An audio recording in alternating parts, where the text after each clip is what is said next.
Hi, I'm Professor Prashant Mai, HOD and Assistant Professor, Department of Pharmacology, Sinhagad College of Pharmacy, Vadgaon.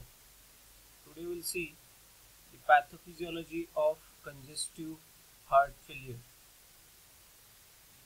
While studying this topic, learners should get or should understand the definition of heart failure, ejection factor, the etiology and pathophysiology of heart failure, or you can say congestive heart failure, factors affecting heart pump effectiveness, signs and symptoms of heart failure, and compensatory physiological responses in congestive heart failure. So while starting this topic, we must know the introductory part. The heart failure means what? So heart failure is a clinical syndrome, can result from any structural or functional cardiac disorder that impairs ability of ventricle to fill with or ejection of that blood. So in short, there is abnormality to supply or fulfill the demand of the body related with the blood. So heart is not able to pump a sufficient blood to fulfill the demand of the body. So we'll see general impact of this heart failure worldwide. Near about 5 million patients are suffering from this heart failure. Then 5 lakh new cases every year we are going to find in world. 25 to 50 billion dollars per year is required to take care for people with heart failure. Then near about 65 lakh hospital days per year we have to spend related with the heart failure, and near about 3 lakh deaths per year are there. This is what introductory part. Now coming to this definition in detail. So while studying the definition, or can say the meaning of that heart failure, patient's heart is not able to pump that blood properly or not fulfill the demand of the that body. So how the heart is working, that is very much important. So we must have to understand what is cardiac output for this. So cardiac output is stroke volume into heart rate. It becomes when it becomes insufficient to meet metabolic need of body, so we can declare that the patient is suffering from heart failure. So what is stroke volume? It is determined by preload, afterload, and myocardial contractility. And the ejection factor is very much important related with this. The if patient is having less than 40% ejection factor, so we will understand that the patient is suffering from heart failure. There are a number of classes of this heart failure. There is systolic failure. In that you will get decreased contractility of heart. There is a diastolic heart failure. It is a decreased filling of heart with the blood. Or patient may get mixed, that is systolic and diastolic. There are other types of heart failure also, that is backward heart failure and forward heart failure, or you can say left-sided heart failure and right-sided heart failure. So this is what related to the definition and types of heart failure. Now we'll see what is ejection factor. So ejection factor is equal to stroke volume divided by end diastolic volume. So if the patient is having above 40% ejection factor, so there is no matter of this heart failure. But if the patient is having less than 40% ejection factor, ultimately the patient will suffer from heart failure. Now coming to this etiology and pathophysiology of this heart failure. So there is a systolic failure. It is the most common cause. Generally we will find decrease in left ventricular ejection factor. So it is due to impaired contractile function. For example, in case of myocardial infarction. So myocardial infarction is a deposition of heart tissues on the wall of the heart. So matters for impairing the contractile function of that heart muscle. Increase afterload, for example hypertension, then cardiomyopathy, and mechanical abnormalities like valve diseases. So these are some reasons for this systolic failure.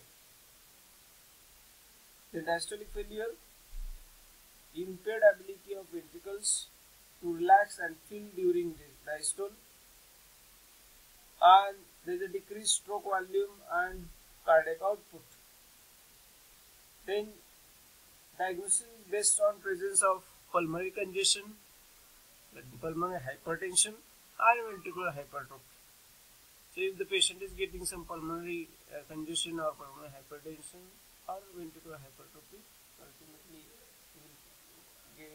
you will find that the patient may be suffering from diastolic failure. Then there may be chances of mixed systolic and diastolic failure. It is seen in disease states such as dilated cardiomyopathy, then poor ejection factor and high pulmonary pressure. In biventricular failure, both ventricles may be dilated and have poor filling and emptying capacity. So this is related to the mixed systolic and diastolic as well as biventricular failure. Now coming to these factors affecting heart pump effectiveness.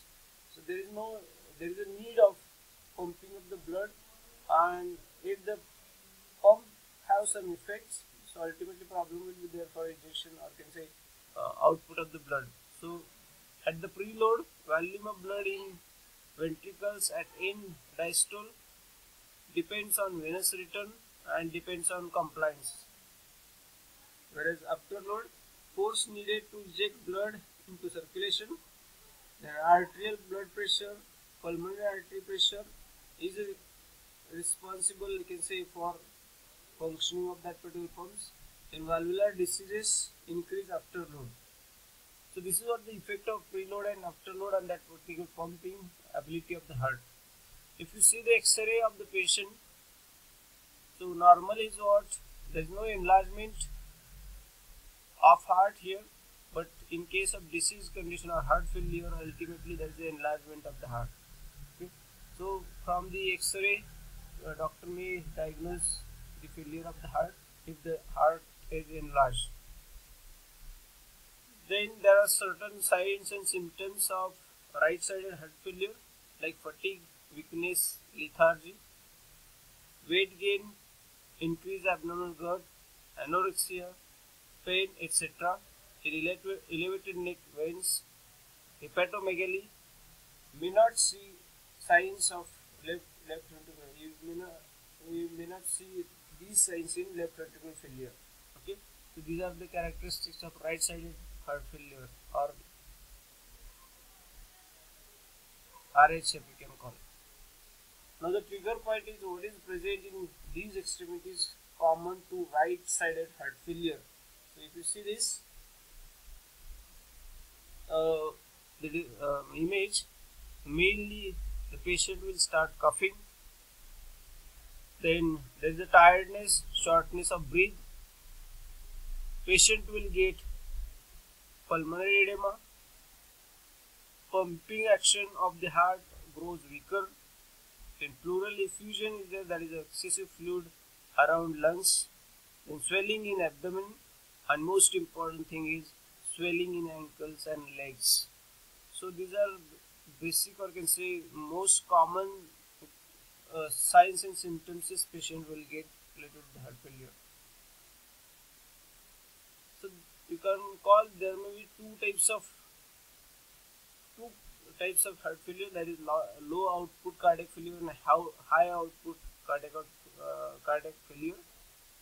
So in case of low output cardiac failure, cardiac output is a low and it is a common heart failure where the metabolic demands of the body are within normal limits. whereas high output cardiac failure occurs rarely. It is in case of hyperthyroidism, severe anemia and atrial ventricular shunt, where metabolic demands of the body are excessive and even increased cardiac output is insufficient to meet them. So treatment correct the underlying causes. So treatment is required for that. So if there is increasing demand of the blood, heart may able to increase the cardiac output by excessively pumping, but in this case, the heart will not fulfill the demand of the body. Now, most important thing is we have to see that is compensatory mechanism activating after this heart failure. So these are some. There are number of compensatory mechanisms. Initially, they try to fulfill the demand, but after that, there will be chances due to overactivation of this compensatory mechanisms. There may be chances of failure of the heart. So first and most important thing is there is an increased sympathetic activity. Sympathetic activity will get you can say activated by these mechanisms, or can say if there is a failure of the heart, which leads to initially increase in cardiac output, may able to fulfill the demand, increase preload and increase afterload. Finally, there is a decrease in cardiac output. So if the increased sympathetic activity for longer period, ultimately at the end there will be decrease in cardiac output. Then another mechanism is activation of renin-angiotensin system, that is activation of renin-angiotensin aldosterone system, that is RAS. There is an increase in blood volume, increase in preload and also increase in afterload. Atrial stretch releases atrial natriuretic peptides, which leads to the fulfillment or activation, or you can say fulfillment of the demand of the blood. Then there is a ventricular remodeling. For example, in this case, there is an increase in end diastolic myocardial fiber length, leads to initially maintain cardiac performance, but later ventricular wall tension will get increased and ventricular dilation is there, and mechanical performance of heart will get decreased. So, which leads to ventricular hypertrophy, myocardial cell apoptosis and fibrotic change in myocardium may be there. So, with the compensatory mechanisms, adequate cardiac output in heart failure said to be compensated heart failure, but after that adaptive mechanisms fails to maintain cardiac output and decompensate heart failure. So we'll see this in chart form. If there is a heart failure, why the heart failure is? There is abnormality in pericardium, myocardium and endocardium or walls, which leads to systolic abnormality and diastolic abnormality, causes heart failure and decreased cardiac output. This decreased cardiac output activates these compensatory mechanisms, leads to activation of sympathetic nervous system, left ventricular dilation and activation of renin-angiotensin system. So activation of sympathetic nervous system causes increase in heart rate, systemic vasoconstriction and hence increase in blood pressure. Also venous vasoconstriction. There is activation of this renin-angiotensin aldosterone system, sodium and water retention, that increases preload and stroke volume. And there is systemic vasoconstriction due to angiotensin 2.